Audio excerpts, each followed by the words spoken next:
once war and present wars. Old wars pursued ideological or geopolitical goals, while new wars revolve around ethnic, religious, or tribal identities, seeking state of power. They are persist due to political and economic gains, evolving into instruments of politics rather than policy.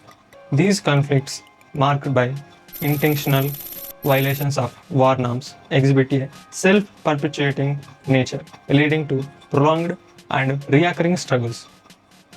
In biowar, pathogens are used as bioweapons, which are causes illness or death to people. Range of bioweapon or pathogen destruction. For this, we have to know some deadly diseases in history. By this, we can access the range, the Black Death, bubonic plague.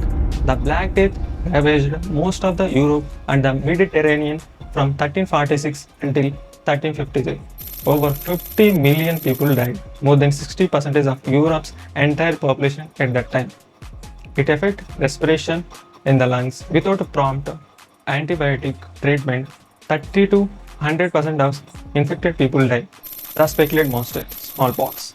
During the 18th century, over 4 lakh people died annually in Europe from smallpox.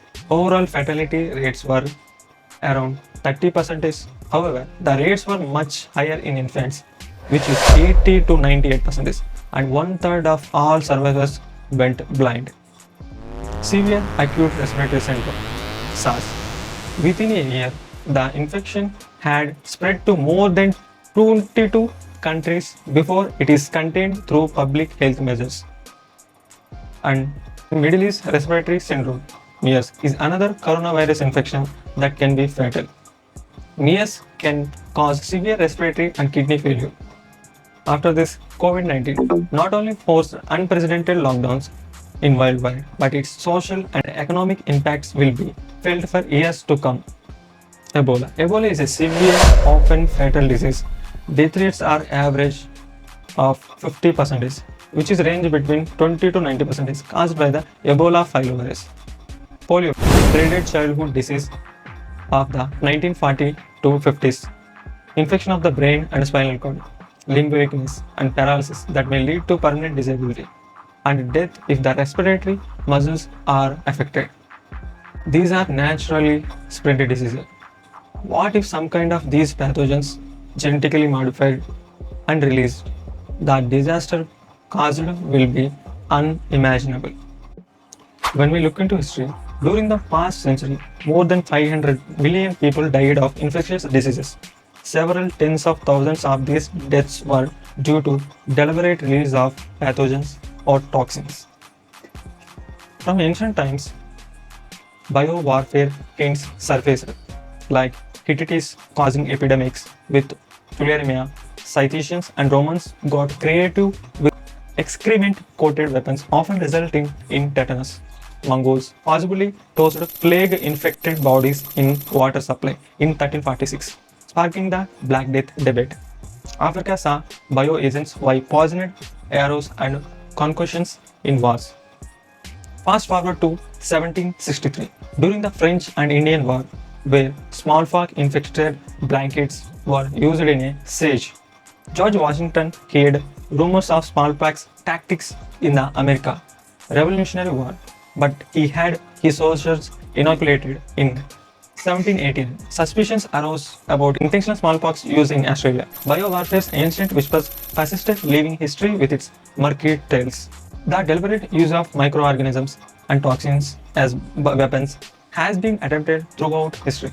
Biological warfare has evolved from the crude use of cadavers to contaminate water supplies to the development of specialized munitions for battlefield and covert use.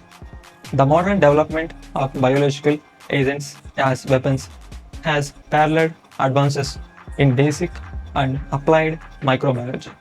The first diplomatic attempt of limiting biological warfare was the 1925 Geneva Protocol for the Prohibition of Use in War of asphyxiating, poisonous, or other gases and of the bacteriological methods warfare. The Japanese developed biological weapons from 1932. until the end of World War II and tried to release 15 million fleas with plague. But the effort backfired and led to 10,000 biological casualties and 1,700 deaths among Japanese. Hitler reportedly issued orders prohibiting biological weapons, but research was conducted anyway.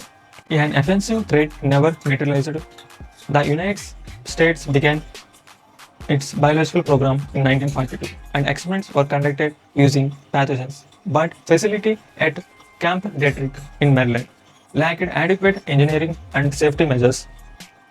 The program was expanded during the Korean War with animal tests. Concerns were raised after an outbreak of urinary tract infections occurred at Stanford University Hospital in 1950. There were 556 cases of occupational infections acquired at the Maryland facility from 1943 to 1969, a rate of fewer than 10 infections per 1 million hours worked. The Soviet Union, China, and North Korea accused the United States of being biological warfare against North Korea and China during the Korean War. Although unsubstantiated, the accusations resulted in a loss of international goodwill toward the United States. Other substantiated allegations were made during the Cold War era. The 1972 Convention on the Prohibition of Development, Production, and Stockpiling of Bacteriological and Toxic Weapons and on their destruction was developed. President Nixon terminated the U.S. offensive biological weapons program in 1969 and 1970. Research efforts were directed exclusively to the development of defensive measures such as diagnostic tests. Despite the convention, biological weapons have been used for covert assassinations. An anthrax epidemic attributed to the accidental release of anthrax spores from a factory killed at least 66 people in Russia in 1979.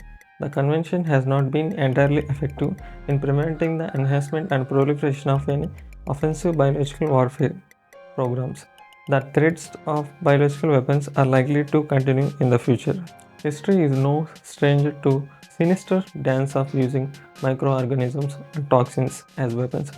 Despite conventions, the shadow of biological threats persists in making history's bioplot far from concluded. Two international treaties outlawed biological weapons in 1925 and 1972, but they have largely failed to stop countries from conducting weapons research and large-scale production of biological weapons. And as our knowledge of the biology, disease-causing agents, viruses, bacteria, and toxins increases, it is legitimate to fear that modified pathogens could constitute devastating agents for biological warfare. Spread of diseases with bioweapons. Infectious diseases spread from one person to a healthy person. They are spread by various agents such as air, water, food, vectors, animals, etc. Waterborne diseases are spread by the consumption of contaminated water. Air and water-borne pathogens are spread very rapidly. Nowadays, the transmittal rate were very high because of transport facilities like aeroplanes, trains, buses, etc. So no one will escape from the disaster. Impacts of biowar or what happens if biowar started.